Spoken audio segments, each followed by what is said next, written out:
We are back again. Oh, can't just stick it in like that, man. That's gross. Let's wait a few minutes to allow the anesthetic to set in.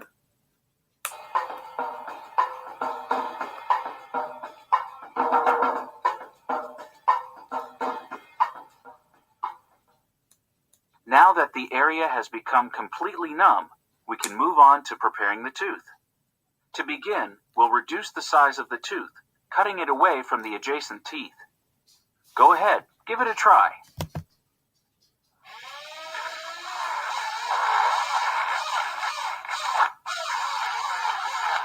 Well, that looks like it could have hurt my tongue.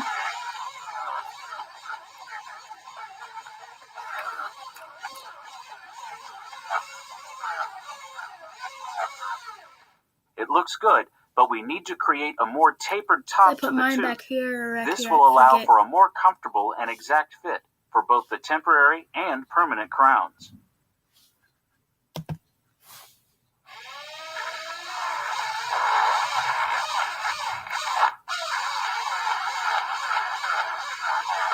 He's taking away the whole tooth.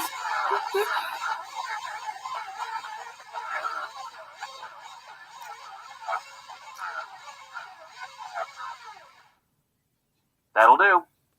Now that the tooth has been shaped, we'll need to take impressions of our patient's teeth. This is done by placing impression trays into the mouth and having the patient bite down on them. These trays are filled with a putty-like substance that is generally referred to as impression material. The impression material is used to create a plaster cast and is then sent to our dental lab, where a dental technician will make the patient's permanent crown. Go ahead and make the impressions of our patient's teeth. When you're done, I'll have my dental assistant create the plaster cast and send it to the lab, where the magic happens.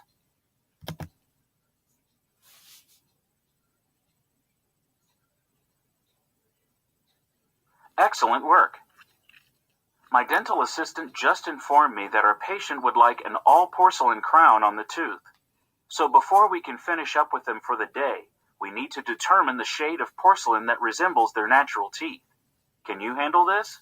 Probably. Let's see here. It should be able to. Are you colorblind? That doesn't match at all. Try a different shade. Excuse me? Are you colorblind? That looks like a match. The last item on today's agenda is to place the temporary crown. The temporary crowns that we use are prefabricated and made of plastic. I've already lined the inside of the crown with the temporary cement, so go ahead and place it on the prepared tooth.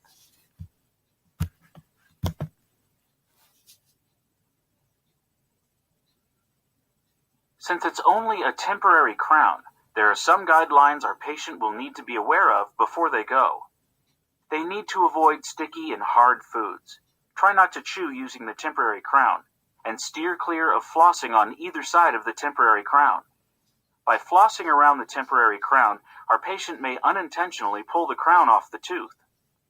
Well, we've done all we can do today.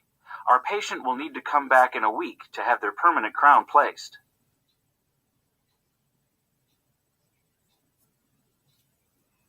Welcome back. Our patient has returned and is ready to have their permanent crown put on. Begin by using the dental hemostat to remove the temporary crown that we placed on the tooth last week.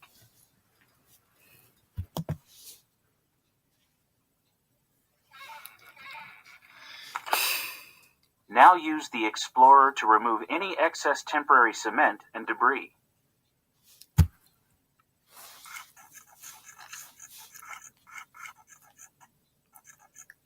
I've already checked the fit and color of the permanent crown, and everything seems great. I've applied cement on the inside of the crown, so it's ready for you to place. Perfect. After the cement has hardened, the dentist would check the fit of the crown again, and the patient's bite, to ensure that there are no issues. Luckily for our patient, you did a marvelous job. After placing the permanent crown, our patient may notice some mild sensitivity for the first hour.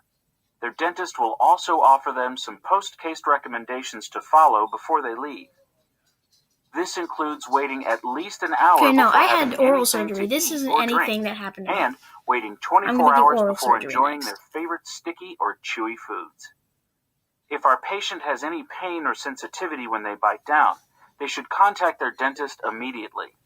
This may indicate that the crown is too high on the tooth and needs to be adjusted. Most dental crowns last anywhere between 5 and 15 years, depending on normal wear and tear, oral hygiene habits, and other behaviors, such as teeth grinding, chewing ice, or biting your fingernails. Well, I hope you've enjoyed placing a dental crown. Maybe you should consider a career in dentistry. While you're at it, check out other great surgeries here at SurgerySquad.com. Hold on 1 second now. Welcome to Surgery Squad's virtual erupted wisdom tooth extraction. I'm Dr. Jeff, and I'll be walking you through this procedure today. A wisdom tooth extraction is a surgical procedure. X-rays or radiographs are essential. The two most common wisdom teeth extractions are for an impacted wisdom tooth and that's a wisdom tooth extraction. You did great. If you're up to it, why not try another procedure on X-rays or radiographs are essential, low-cost diagnostic tools used to examine a tooth's roots, check the health of the bone surrounding the tooth, observe the status of developing teeth, and locate abnormalities. Let's get started. First, insert a positioner into the patient's mouth. Next, position the X-ray cylinder where indicated. With the X-ray cylinder in place, we need to get behind our radiation barrier to reduce the amount of radiation we're being exposed to, and take the picture. Don't worry, a lead apron will protect our patient from any unnecessary radiation exposure. I couldn't have done it better myself. I'll have my assistant finish up the rest of the X-rays, and then we'll view the resulting images. Well, everything appears to be normal with the wisdom tooth. Hold up. I gotta search something. And I'm back. Tooth's roots. And now that all of the X-rays have been completed, we can extract our patient's wisdom tooth. The two most common wisdom teeth extractions are for an impacted wisdom tooth or an erupted wisdom tooth. Patients that have 2 or more wisdom teeth extracted or have impacted wisdom teeth may choose to receive a general anesthetic. When a patient has an impacted tooth removed, the procedure is referred to as a surgical extraction. Our patient today is only having one erupted wisdom tooth removed and has elected to go with a local anesthetic. To begin, you'll need to apply a topical numbing gel to the anesthetic injection site. This will help decrease any pain the needle may cause. Why am I doing that with my hands? Next, we can inject the local anesthetic. The patient may feel a slight pinch as the needle is inserted. After that, the area will become numb for a few hours.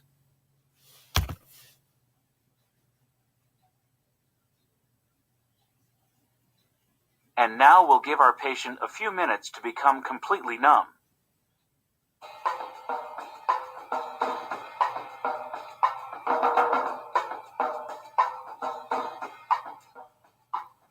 Great, the patient's mouth is numb, and now we can move on to removing the wisdom tooth.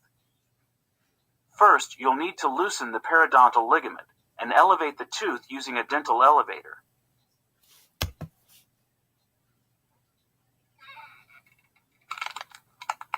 Using the dental forceps, grip and rotate the tooth in a clockwise rocking motion until it's loosened and removed.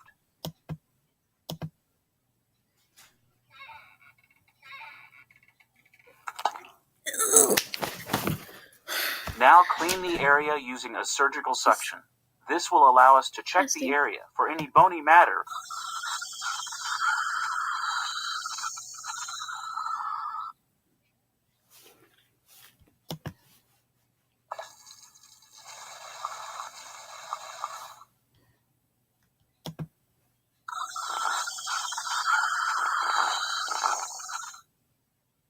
Everything looks great, but we're not done yet. Our patient needs to slowly bite down on some gauze for a few minutes to allow the socket to properly form a clot.